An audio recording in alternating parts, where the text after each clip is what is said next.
Hi, and welcome back to my channel. So today I'm doing something that I haven't done for a while now. It's going to be one of my virtual running shoe reviews. So we are here online with Mr. Nigel Yong, my good friend and running buddy all the way from Malaysia. Although we haven't been running together for quite some time now, but we did start running together since 6 years ago, I think it was. And so, hi, Mr. Nigel, how are you doing? Hello, Ari. Doing well here. Hope everything is good over there as well. Everything's good here. So as the title of the video states, here's our virtual review of the Nike ZoomX Invincible Run Flyknit.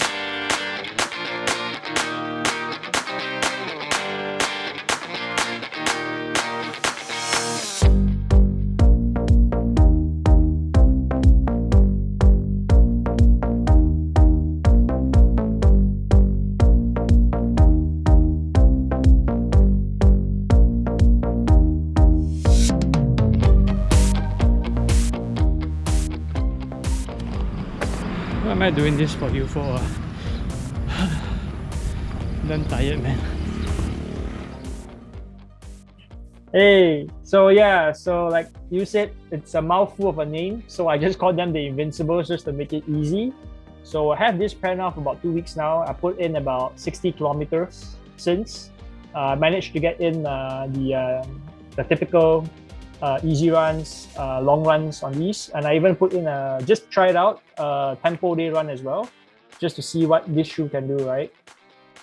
Okay, so yeah, just looking at the shoe, it looks amazing, by the way, and it's very bold design, obviously. Well, so far the only thing I know about the shoe is that it's part of that Nike injury prevention program with their shoes starting from their Epic Reacts to the React Infinity Run, and now they've come up with a full ZoomX version, which is all too exciting for me. But so let's dive into the specs of the shoes. Why don't you tell us a little bit about the specs of the shoes? So I'm a size 44, and in Nike, that's a size 10 US.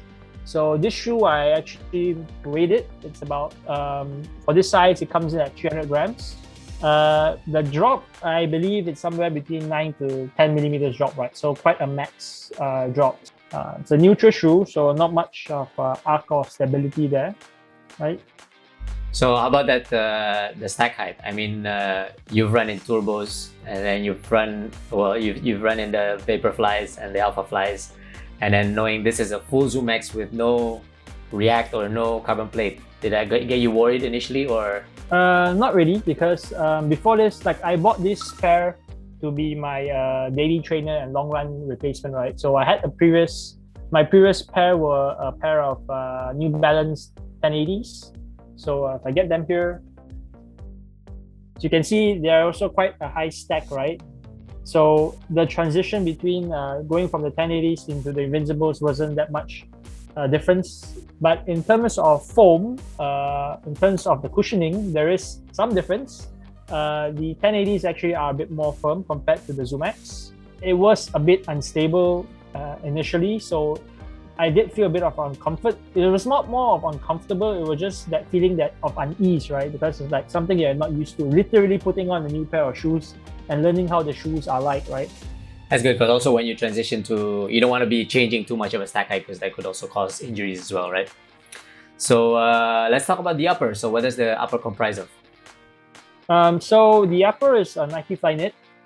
It says it's a Flyknit. It's not as stretchy as conventional knit uppers, so it has good breathability, but it's actually like quite rough to touch, right? So in terms of the padding, you can see from the heel section here, it's pretty heavily padded. So I'm not too sure how it's going to be like in the rain or with water. So I haven't really gone out in harsh conditions yet, but I do think that this will add more weight to the shoe later on, right? But it does feel comfortable. So far, I don't get any abrasions on my heel or my Achilles. But on the inside as well, even though the outside it's rough to touch, the inside has like a full liner kind of thing that is actually part of the gusseted tongue. Nice. So how about the laces? They look a little bit, they look big, they look very bold. So you just asked the question of the part of the shoe I hate the most. So yeah, the laces, when you first pick them up, they are quite thick. At the same time, I do think that if this will also soak up a lot of water, aside from that, they're also pretty short. So some complaints is that if you do like to use runner's knot, that it will be very short towards the end, right? This is just big, man. It matches the shoe because it's a very big and bulky shoe, and then you get big bulky laces as well. See, it's even sticking up like that. But hearing, I mean, for me, it was like hearing the upper was knit and all that padding and the ZoomX. So I just can't wait to put my feet in. I think it'll just feel comfortable. Is that the feeling you get when you put your feet inside those shoes, or? Kinda. But like I said, because it's ZoomX, and if you are familiar with how ZoomX are like, right? It's cushion and soft that your feet actually feels like they're on pillows. But the downside of it is that initially maybe you will feel that unbalanced feeling.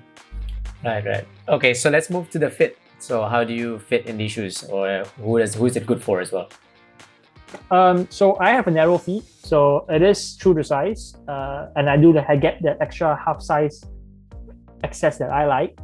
The toe box actually is quite wide, so in long runs towards the end, when you wanted to stretch your toes and your feet a bit, at least for me, there is room to play in it. Right. Okay, so now let's move down to the midsole and the outsole. We've talked a little bit about the ZoomX, but so what does it really feel like running in them, and what does it compare to other ZoomX that you've tried? Okay, so the real selling point that I got these shoes was really the ZoomX. Because if you do see this shoe, right, it's not the most aesthetically appealing shoe that you will get, right? It's not like the new sexy runners that Nike produce, right? The design itself looks kind of old. But one of the key selling points I would say is actually the ZoomX Foam, because it's not very common that Nike actually produce a shoe that's fully ZoomX, right? So comparing these to the ZoomX that you have in the market right now, I don't have the Tempo Next Percents, but comparing it to the Alphaflies, Vaporflies, and the previous Pegasus Turbo, they are pretty much similar where it's unstable, right? So the difference though with the Vapor and Alphaflies is that if you squeeze the foam, this one is a bit more softer, so it's similar to the Pegasus Turbo, whereas for the Alpha and the Vaporflies, they're a bit more stiff, right? But when you put them on, pretty much they are the same. So yeah. Right. So then also, like you showed the vertical view of the shoes, that exaggeration of the footprint of the actual shoe, does that help with that stability that you mentioned, the stability issue? Not really, because like I said, when I ran in them, I felt a bit unstable, right? So if you see from the bottom or even from the top, it is very wide, right? So you would expect that you get a bigger surface area to land, but you are landing on a big surface of soft foam, right? So it's a bit still unstable. I would say that having this bigger area allows you to land right? So you won't twist. So looking at that outsole, wow, that's a lot of outsole. So what do you think about the outsole there? So the outsole actually, I kind of like it because it looks very durable. So unlike the typical outsoles that you get with ZoomX Foam, they are quite minimal, right? So sometimes they don't really last, right? Especially with the Vaporflies and Alphaflies where the foam is exposed. So this one actually has a very good coverage, and you get those knobs. So I haven't run this in very rainy conditions yet, but for tarmac and sand, very stable. Even on moist grass from the morning dew, I don't see any slippage as well. Okay, so Nike basically developed the shoe also to include it into their injury prevention program in terms of their running shoes, with their Infinity Reacts and Epic Reacts and all that. Do you feel what's the features you think in the shoe that really helps with that, to run much longer without getting injured? So I think it's still too early to tell how this shoe will perform in terms of like injury prevention or what is marketed, right? My mileage per week isn't that high, so I don't think fingers crossed that I don't get injured with the mileage that I do. But for people that do higher mileage, maybe they will see a benefit, right, from having this. The one thing that I would say that may help, that I do see now, is that in long runs, especially towards the end of your long runs, my feet don't feel that battered. So especially when you have shoes that isn't that cushioned, towards the end your feet actually your feet actually feels tired. So this one doesn't actually feel tired towards end of long runs. So that's one thing for long distance. Another one is that it has a very good rocker effect. So this is one of the better shoes that I've seen with a rocker.